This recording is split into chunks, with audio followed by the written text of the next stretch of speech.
सारे दुनिया भर के रिश्ते ऐसे हैं जो एक एक जन्म के लिए मिलते हैं। इस जन्म में जो सेट मिला है माता पिता का, भाई बहन का, पति पत्नी का, बेटा बेटी, वो एक ही जन्म का पूरा सेटलमेंट है। अगले जन्म में फिर ऐसा नया खानदान मिलेगा, पूरा के पूरा एकदम न्यू ब्रांड सेट मिलेगा। नए लोग मिलेंगे, नए दोस्त मिलेंगे, नया गांव, नया देश, नई पहचान, सब नया मिल जाएगा। तो एक एक जन्म के लिए सब रिश्ते बनते हैं, पर ठाकुर जी एक जन्म के नहीं हैं, जन्मों जन्मों के हैं, युगों युगों से हमारे हैं। इसलिए तुम हमारे ही रहोगे, हम तुम्हारे ही रहेंगे, ओ मेरे प्रियतम। इसको कहते संबंध ज्ञान, और यही भागवत जी का वास्तविक ज्ञान है। पहली हो गई भक्ति। भक्ति कौन सी? भज धातु से भक्ति बनती है। भज धातु का मतलब होता है किसी चीज को जोड़ना, अपने आप को भगवान से जोड़ना ही भजन है। खा रहे हो, भगवान से जोड़ो, पहले भगवान को खिलाओ।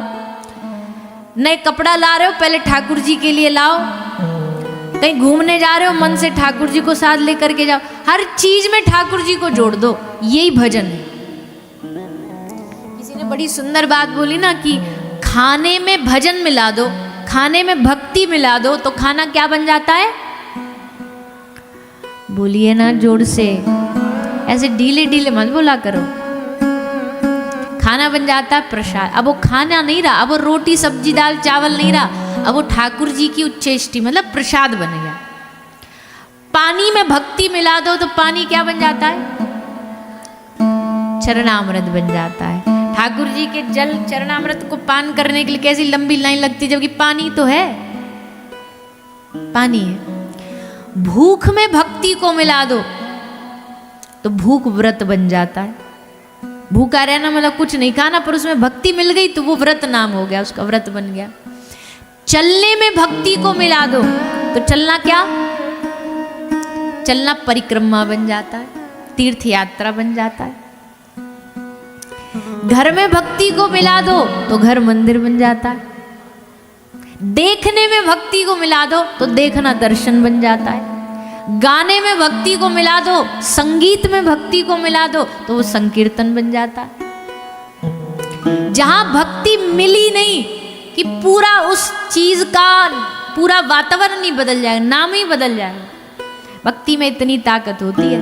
तो पहला है भक्ति, दूसरा ज्ञान। ज्ञान हमने आपको पहले बता ही दिया, कौन सा ज्ञान? संबंध ज्ञान। तीसरा है वैराग्य। वैराग्य क्या? बोले भैया वैराग जागना आसान काम नहीं है, बड़ा मुश्किल काम है। वैराग जागता कहाँ है? हाँ, थोड़ी देर जागता है, जिसको मरकट वैराग बोलते हैं। मरकट माने बंदर। आदमी का वैराग बंदर जैसा है। बंदर बड़ा चंचल होता है ना, आज इस डाल पे, फिर फुदक के अगले मिनट दूसरे डाल पे। वैसे ही हमारा वैराग है। घर में हो गई खटपट, कोई झगड़ा हुआ, लड़ाई झगड़ा हुआ, वैराग जागा, बोले हम तो वृंदावन जा रहे हैं, हमको नहीं रहना घर में। घर में तो बड़ी चिंता, बड़ा टेंशन है। लेके झोला बैग तैयार करके स्टेशन पे पहुंचे ही कि बुद्धि में बात आई, क्या? बोले भैया वृंदावन में ना रहने की जगह, ना खाने की जगह, क्या करेगा? यहाँ कम से कम जैसी तैसी रूखी सूखी घर वाले रोटी तो दे ही रहे हैं, सर ढकने को छत तो है ही, और फिर क्या वो देते हैं? दिलासा अपने आप को। बोले भैया घर में 4 बर्तन हैं तो बजेंगे ही। वैराग छू मंतर लौट आए घर। घर वाले बोले क्या हुआ? बोले हम तो लौट आए, हमको नहीं जाना, हमको नहीं, हमें यहीं रहना है। मरकट वैराग। एक होता है शमशान वैराग। जब किसी की मृत्यु देखता है ना आदमी, तब थोड़ी देर के लिए वैराग जागता है। शमशान में जब जाते हैं किसी को जलाने के लिए, और वो पीछे वाले नारे लगा रहे होते हैं, राम नाम सत्य है, सत्य यही गत्य है, तो उस समय वैराग जागता है। जब वो मरने के बाद वो लगती है ना, वो सभा लगती है, फिर उसमें आते हैं, आकर के फिर चर्चा चलती है। भैया हम तो ज़्यादा तो किसी ब्याह मरण में ज़्यादा नहीं जाते, कभी कभी जाना पड़ता, तो उसमें खासकर हमारा जन्म भी गांव का है। ब्रज का एक गांव है खाम्बी गांव, तो हमने अपने गांव में बड़ा देखा है। किसी का मरण होता है, अब बुरा नहीं मानिए, अगर कोई मान जाए तो मान जाए, हम क्या करें। पर उसमें क्या होता है, गांव की आसपास की मैया रिश्तेदार सब ऑटो में टेम्पू में भर भर के आती हैं, और हमारे ब्रज में तो यहाँ का पता नहीं, यहाँ घूंघट करती है महिलाएं, करती हैं? हाँ, तो फिर तो सेम सेम हो गया। तो घूंघट करती है महिलाएं, तो पूरी टेम्पो में, पूरी रास्ता में बड़ी बढ़िया हंसती भई और बतराती भई और बातें करती हुई, इसकी उसकी करती हुई आएंगी। रास्ता में मूंगफली खा लेंगी, पापड़ खा लेंगी, जो रास्ता में बेचने वाला मिल जाए उससे मूंगफली ले लेंगी। तेरी बहू कैसी, मेरी बहू कैसी, तेरी जिठानी कैसी, मेरी देवरानी कैसी, सब बात करती आएंगी। और जैसे ही वो घर वाले के यहाँ पहुंची, किया घूंघट और फिर महाराज चिल्ला, हाय मेरे फलाने, हाय मेरे वो। और घूंघट में एक आंसू पता नहीं है भी कि नहीं है। घूंघट में तो दिखाई नहीं देता। घूंघट के तो लाभ भी तो कितने, फायदे भी तो कितने। कथा में घूंघट करके बैठ जाओ, सो रहे हो कि सुन रहे हो किसको पता। हाँ, पर इसका या को मतलब ये नहीं तुम भी करके बैठ जाओ। तो वहां पहुंचते ही रंग बदल लेती है। वहां पहुंच के अब पुरुष ज्यादा नहीं कर पाते ये, क्योंकि एक तो उनके पास ढांकने के लिए कुछ नहीं है। आंसू नहीं दिखेंगे तो समझ जाएंगे वो भैया ड्रामा कर रहा है। और महिला तो आवाज लगानी होती है, और बाकी तो सब छुपा है ही घूंघट के पीछे। और फिर वो करके फिर टेम्पू में आके फिर शुरू हो जाती है। कोई दुख दर्द होगा, जो निजी होंगे उनको तो होगा दुख दर्द, जो एकदम करीबी वाले। पर मान लो कोई चाची की, बुआ की चाची, अब उसको क्या मतलब, तुम्हारा कोई घर का मर गया तो, पर अब निभाना पड़ेगा। बोले भाई नहीं रोई तो फिर 4 महिला बाद में बात बना देंगी, बोले आई थी रोई नहीं। तो बड़ा विचित्र होता है भैया। अच्छा फिर क्या होगा? अब चलो महिला तो ऐसे, फिर पुरुष लोग क्या करेंगे, बैठे बात क्या करें, क्या हो गया था, बड़े गंभीरता से पूछेंगे। फिर दूसरा बता, अरे अच्छे खासे बढ़िया थे, कल 8 बजे हमसे फ़ोन पर बात करी थी, 8:30 बजे चाय का कप मंगवाया, हमने चाय बना के दे दी, चाय पी लिए, और इतने तो 8:45 बजे तो फ़ोन आ गया। पता चला कि एकदम दिल की धड़कन रुकी और जी ये। फिर दूसरा क्या बोलेगा, भैया जीवन का कोई भरोसा नहीं है, कभी भी कुछ भी हो सकता है, ये कभी भी जीवन छिन जाया जा सकता। भैया जितना हो सके बढ़िया कर्म कर लो, जितना हो सके अच्छा, कभी भी बुलावा आ सकता है। पूरा एकदम बैराग जाग जाएगा कि भैया क्षण भंगुर जीवन है, अब इसका कोई अता पता नहीं है, क्या भरोसा है इस जिंदगी का, साथ देती नहीं है किसी का।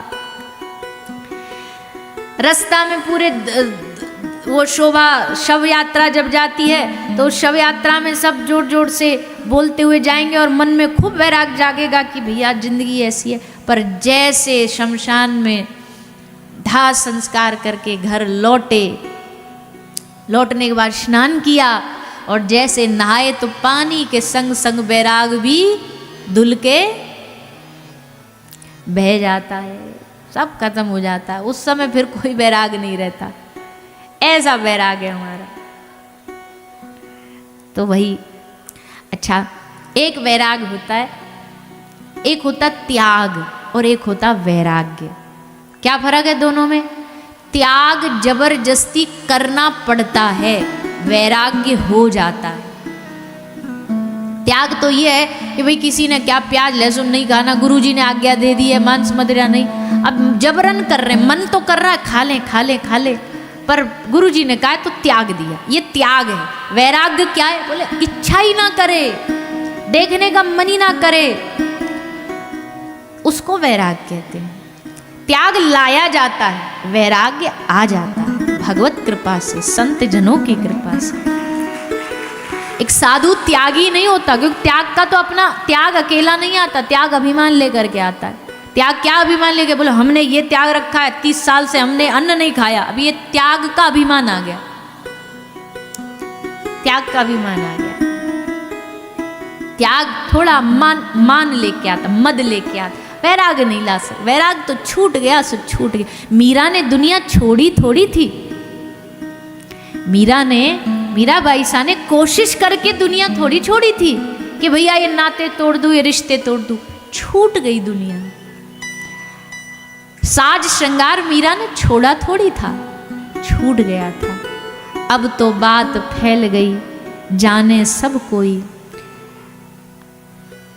अब साज श्रृंगार भाता नहीं मीरा को, अब दुनियादारी भाती नहीं मीरा को। ऐसा नहीं कि मीरा ने दुनियादारी निभाने की चेष्टा नहीं करी, कोशिश नहीं करी। मीराबाई सा का चरित्र पढ़ो, जाती थी सबके सामने, रिश्ता निभाने जाती थी, परिवार का सेवा, सास ससुर की, पति की, सबकी सेवा करने जाती थी।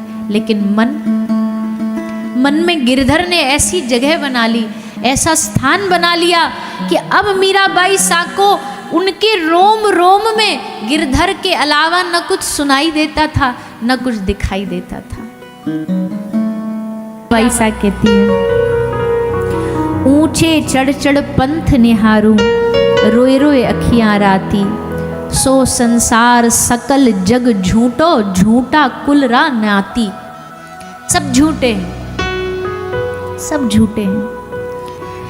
पल पल प्यों को पंथ निहारूं। मीराबाई सा को किसी ने पूछा एक बार कि मीरा एक बात बता, तूने गिरधर को कैसे ढूंढा, कैसे पाया, कैसे खोजा? तब मीराबाई सा कहती है, मीरा कहती है, भाई गिरधर ने मुझे ढूंढा, मैंने थोड़ी खोजा उसको। और बात भी सच्ची थी।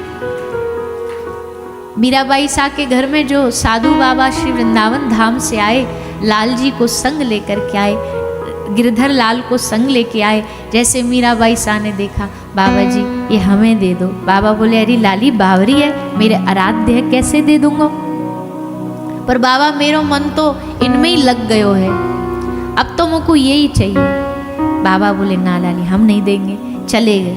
पर फिर ठाकुर जी ने सपनों में कहा उस साधु बाबा को, हमारा असली जो स्थान है वो मीरा के पास में है। बाबा तुम्हारी सेवा पूरी भई, जितनी करनी थी तुमने कर ली, अब हमारा स्थान मीरा के पास है, जाओ उसे सौंप दो। और तब बाबा रोते रोते आए, बोले लाली ये गिरधर तेरा है, हम पे तो थोड़ी देर उधारी के लिए आया था, असल में तो संबंध तुझसे है, तेरा इससे, इसलिए तू सेवा कर। तो खुद ठाकुर जी चल के आए। मीरा कहती है, मैंने गिरधर को नहीं ढूंढा, गिरधर ने मुझे ढूंढा। और यही तो वजन है भैया, तुम उन तक पहुंच जाओ ये मुक्ति है, पर वो तुम तक पहुंच जाएं ये भक्ति है। भक्ति और मुक्ति में यही फर्क है। मुक्ति में तुम्हें उन तक जाना पड़ेगा। जो मुक्ति चाहते हैं ना, भैया मुक्ति मिल जाए हमको, तो करो कोशिश, फिर लगो ज्ञान में, लगो ध्यान में, करते करते मिल जाएगी मुक्ति। पर तुमको पैडल चलाना पड़ेगा, तुमको रस्सी चलानी पड़ेगी। लेकिन भक्ति में क्या है, भक्ति में तुमको कुछ नहीं करना, बस तुम्हें तो उनको याद करना बैठे बैठे, बस वो आएगा चल के तुम्हारे पास। ये भक्ति है। तो ऐसा भक्ति, ज्ञान, वैराग्य तीनों को प्रदान करने वाली ये भागवत है। भक्ति, ज्ञान, वैराग्य की कथा कल आपने सुनी। उसके बाद श्री गोकर्ण महाराज की कथा आई। गोकर्ण एक बड़े भगवत प्रसाद थे, गौ माता के गर्भ से प्रकट हुए एक साधु का दिया हुआ प्रसाद थे। गोकर्ण और धुंधकारी महाखल बड़ा दुर्मति था, दुष्ट था, पाप करना, झूठ बोलना, इसी में लगा रहता। वैश्याओं का संग किया, मरने के बाद बहुत बड़ा दैत्य बना, राक्षस बना। उसके उद्धार के लिए पहले तो गया में 100 बार पिंडदान किए, पर कल्याण नहीं हुआ। तो फिर क्या किया, फिर उसके लिए गांव में कथा रखवाई। सब लोगों ने आकर के कथा सुनी। धुंधकारी ने बांस में बैठ के सुनी। विमान आया और विमान में बिठा के धुंधकारी को भगवान के धाम लेकर के जाया गया। किसी ने पूछा, भैया धुंधकारी के लिए तो एक ही कथा में विमान आ गया, हम बार बार सुनते, हमारे लिए तो आता नहीं। तो बताओ, मान लो 24 तारीख को कथा विश्राम हो, विमान आ जाए, मान लो, सोचो, सोचने में कौन सा टैक्स लग रहा है। मान लो 24 तारीख को विमान आ गया, ठाकुर जी प्रकट हो गए, बोलो करेरा वालो, तुमने बड़ी बढ़िया कथा सुनी, चलो हमारे संग, हमारे धाम। तो बताओ कौन कौन जाएगा? सबरे की सबरे झूठे हो, एक नंबर के। अजी तुम बैकुंठ और गोलोक छोड़ो, 24 तारीख को हमारे संग वृंदावन ही चल दो। हाँ, किराया खुद लगाना पड़ेगा, हमारी जेब में नहीं फूटी चवन्नी भी। चलो वृंदावन, कौन ने रोका है? अरे भैया, अगर इतनी हमारे मन में भाव होता ना कि प्रभु बस कैसे भी हो जाए आप मिल जाओ 7वें दिन, तो यकीन मानना, अगर हमारे दिल में पूर्ण भाव होता, ठाकुर जी और भागवत जी में इतनी शक्ति है, क्षणार्धम क्षेमार्धम, क्षण भर में भगवान की प्राप्ति करने की सामर्थ्य रखाती है। पर गलती क्या है, एक तो सुनने वाले आप जैसे और सुनाने वाले हम जैसे, तो अब बीच में नैया डगमग डगमग तो डोलेगी। या तो सुनाने वाला श्रेष्ठ कोई सिद्ध महापुरुष हो, सुनने वाले भी कोई बढ़िया। अब यहाँ तो सुनने वाले और सुनाने वाले दोनों ही महाराज, दोनों में ही गड़बड़ है, दोनों में ही फॉल्ट है। सुनाने वाले भी उतने अभी डूबे नहीं हैं, बस ऊपर ऊपर से ही हैं, और सुनने वाले भी बस, मतलब आप नहीं हो, आप तो अच्छे हो, अभी 5 दिन और आपके बीच में रहना है। तो पर सुनने वाले भी है, जैसे हमने बोला ना, कथा विश्राम ऐसे भागेंगे जैसे कोई स्कूल की छुट्टी मिल गई हो। मास्टर जी जैसे नहीं घंटी टन टन बजाते और बच्चे एकदम 9, 2, 11 हो जाते हैं, ऐसे वो भागो अब चलो छुट्टी खत्म। खैर, आना भर भी कथा में, ये भी बड़ी कृपा है आपकी। आप ही ना आएंगे तो हम किसको सुनाएंगे, पर आना भी। और हम तो कहते हैं आज की दुनिया में सबसे मुश्किल काम है सुनना। आदमी सब कुछ कर सकता है, पर सुनता कौन है आज किसी की?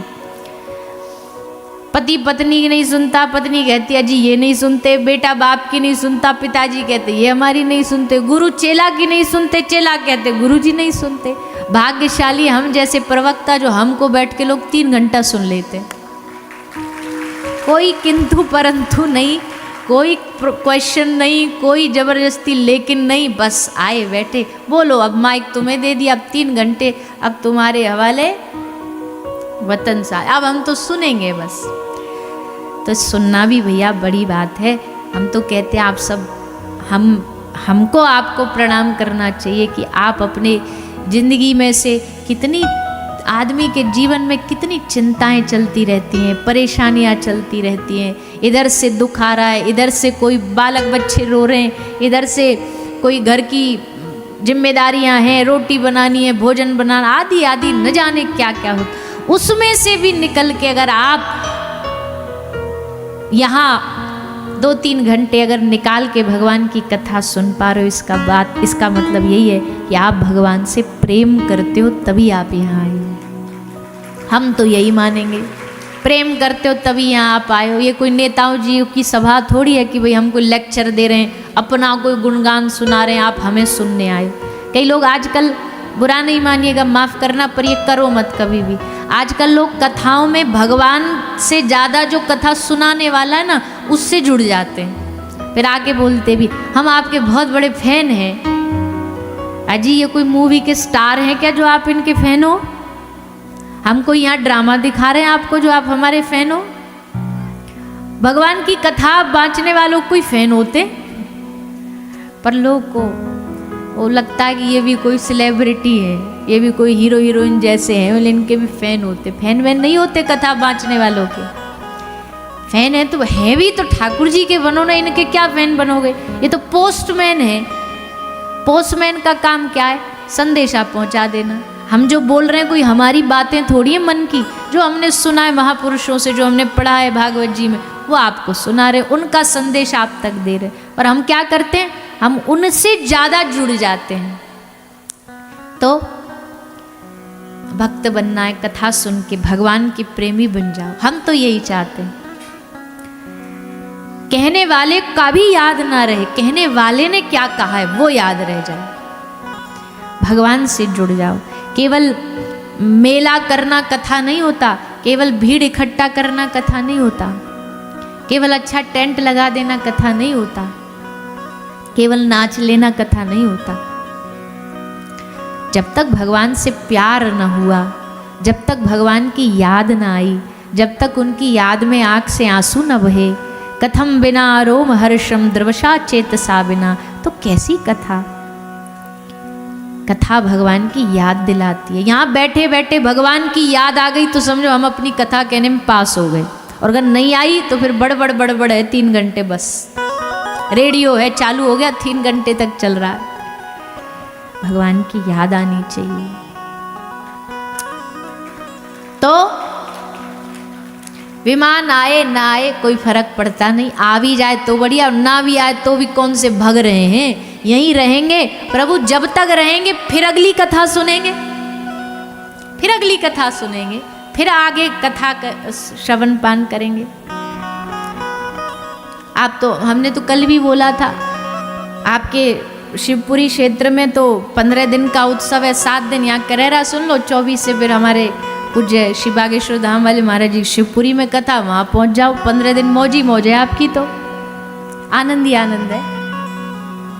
रोका किसने भैया, कथा तो कथा है, कथा का आनंद तो रस पान करना।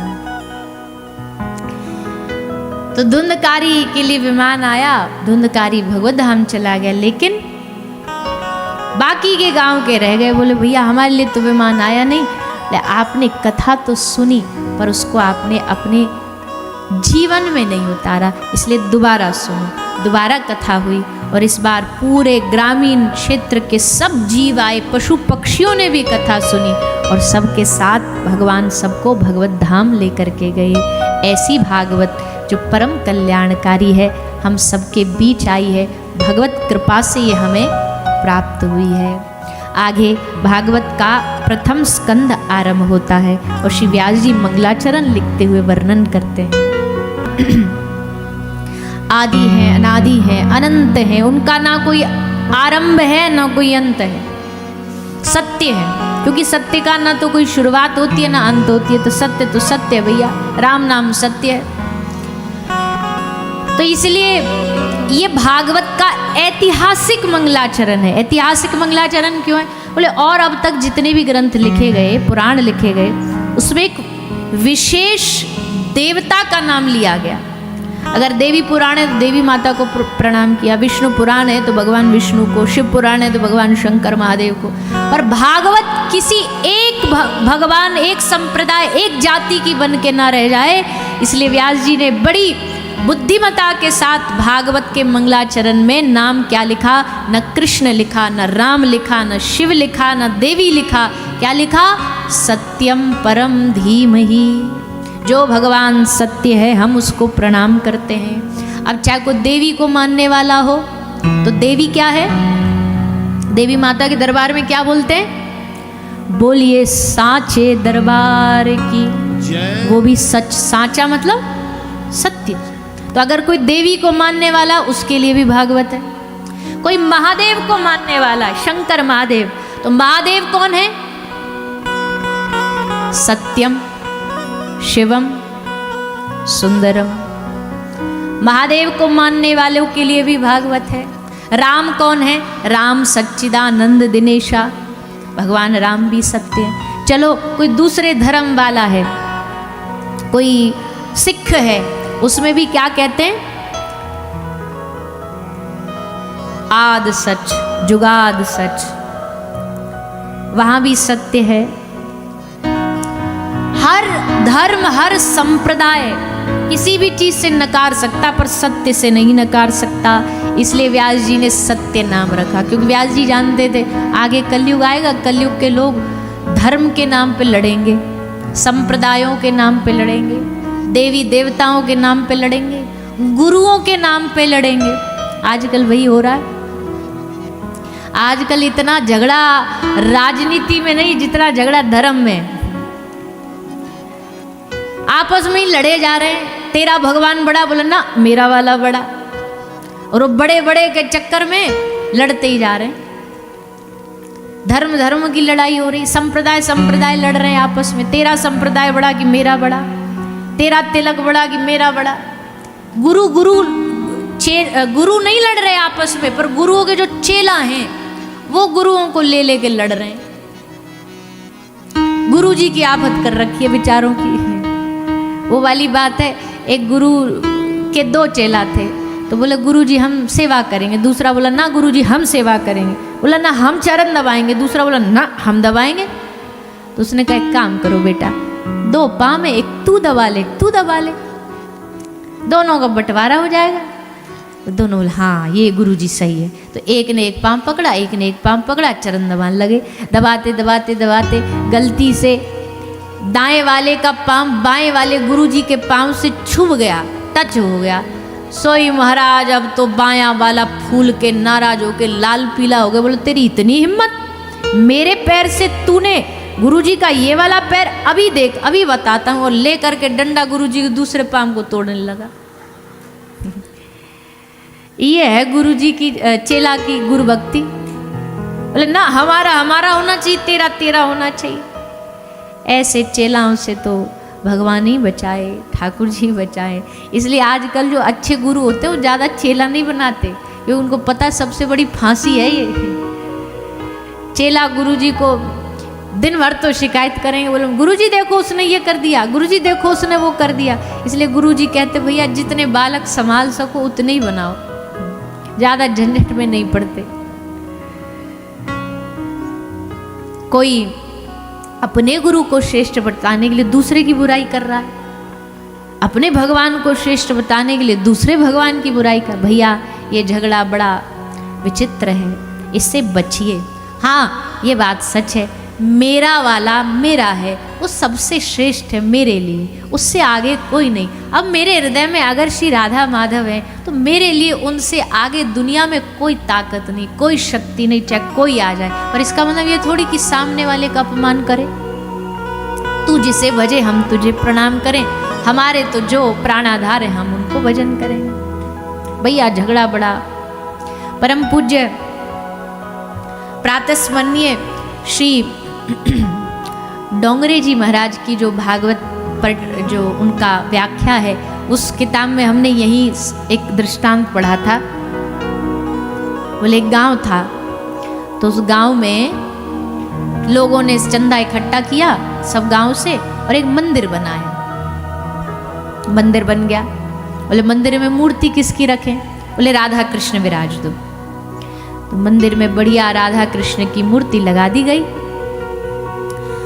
अब राधा कृष्ण की मूर्ति लग गई तो अब राधा कृष्ण भक्त तो आ रहे हैं मंदिर में पूजा करने, पर राम जी वाले नाराज हो गए। बोले हमारे राम जी नहीं तो हम काहे को जाएं, पहले हमारे राम जी होने चाहिए। तुरंत मीटिंग बिठाई गई, संस्था के लोग बोले भैया क्या करें, राम जी वालों को बुलाना है, नाराज नहीं करना है। तो मीटिंग में निर्णय हुआ एक काम करो, इनको खुश करना तो पड़ेगा। एक काम करो, भगवान कृष्ण की मूर्ति हटा के यहाँ राम दरबार लगा देंगे। राम दरबार लगा दिया। अब राम जी वाले आना तो चालू हो गए, अब कन्हैया जी वाले नाराज हो गए। बोले हम काय को आए, हमारे कन्हैया जी हटा दिए, हम ना रहे। उनको भी नाराजगी हो गई, अब क्या करें। तो फिर मीटिंग बैठी, बोले एक काम करो, मत तो यहाँ पे राम जी रखो, मत यहाँ पर कन्हैया जी रखो, यहाँ पे महादेव की एक शिवलिंग विराज दो। अब महादेव की शिवलिंग विराज दी। अब महादेव वाले शैव्य आना चालू हो गए, राम जी और कन्हैया जी वाले दोनों बंद हो गए। अब बड़े परेशान संस्था वाले बोले भैया मंदिर तो इसलिए बनाया जाता ना कि पूरा गांव आए एकजुट होके, अब यहाँ तो गड़बड़ है, कैसे पूरा गांव आए।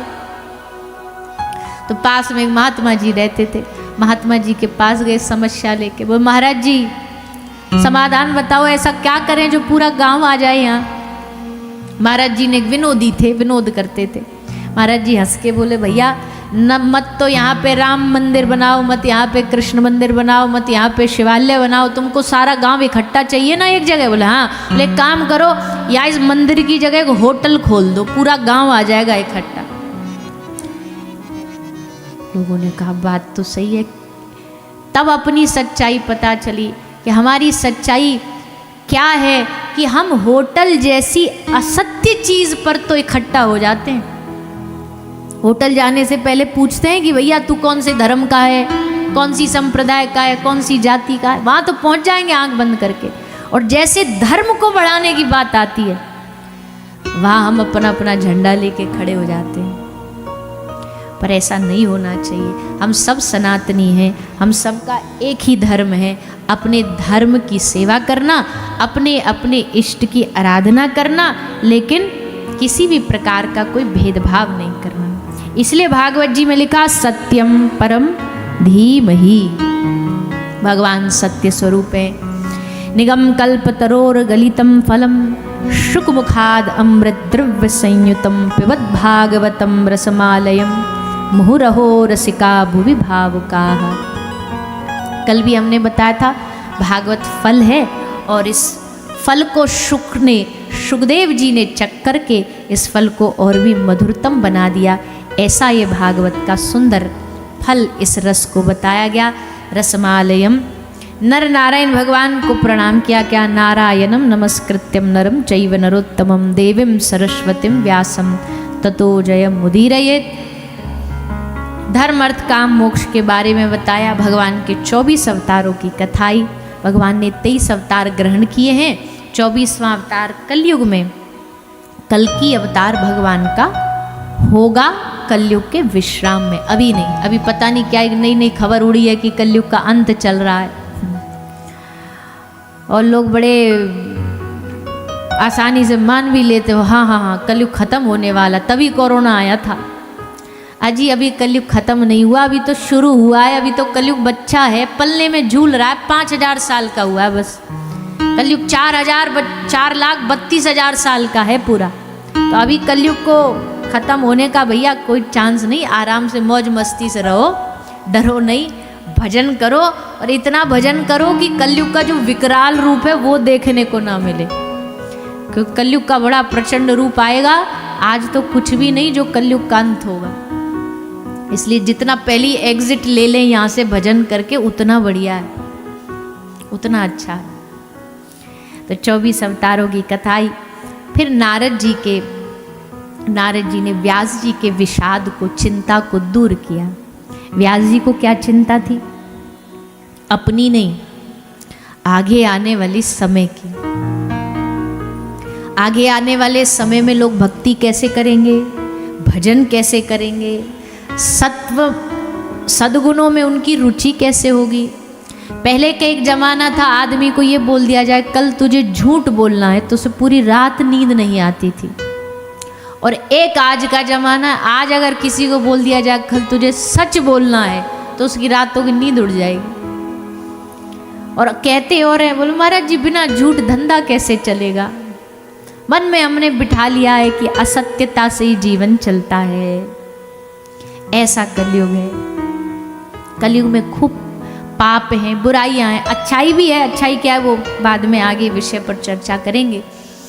पर व्यास जी उस समय को देख करके चिंतित थे, ऐसा क्या लिख के जाऊं, ऐसी क्या रचना करके जाऊं जो कलयुग के लोग सहज में भगवान को प्राप्त कर सके। तब नारद जी आए। नारद जी ने आकर के भगवान के लीला गुण का वर्णन किया और बताया। नारद जी ने व्यास जी को, हे वेदव्यास जी, आपने जो पुराण लिखे हैं उन पुराणों में रस नहीं है, भगवत भक्ति की चर्चा नहीं है, निष्काम प्रेम की चर्चा नहीं है। इसलिए एक और ग्रंथ की रचना करो। कौन सा ग्रंथ लिखें? नारद जी ने कहा लो, मसाला सामग्री हम दे देंगे, बना आप लेना। तो 4 श्लोक, चतुश्लोकी भागवत नारद जी ने प्रदान करी। पूर्व जन्म की नारद जी की यहाँ कथा भी आती है, पर नारद जी ने वो चतुश्लोकी भागवत प्रदान कर दी। और व्यास जी ने उसके 18,000 श्लोक बना के भागवत की रचना करी। शिष्यों को श्लोक सिखाए। जंगल में शिष्य जब जाते तो इन श्लोकों का पाठ करते थे, और उन्हीं श्लोकों का पाठ करते करते श्री सुखदेव जी के मन को आकर्षित किया। वरहा पीडम नटवर वपुः कर्णयो कर्णिकारं विभ्रदवासः कनकपिशं वैजयन्तीं च मालां रन्ध्राण वेणुरधर सुधया पूरयन् गोपवृन्दै वृन्दारण्यं स्वपदरमणं प्राविशद गीत कीर्ति। भगवान के सुंदर स्वरूप का वर्णन किया कि देखो हमारे ठाकुर जी कितने प्यारे लग रहे हैं, कितने सुंदर लग रहे हैं। कैसे? बोले वृंदावन में इनका प्रवेश हो रहा है। गैया चरा के शाम का समय है और गाय चरा के ये वृंदावन में आ रहे हैं। सबरी गोपियां घर से बाहर निकल निकल के ठाकुर जी को मुखमंडल का दर्शन कर रही हैं। कैसा ठाकुर जी का स्वरूप, आओ सब 2 मिनट आप भी दर्शन करो।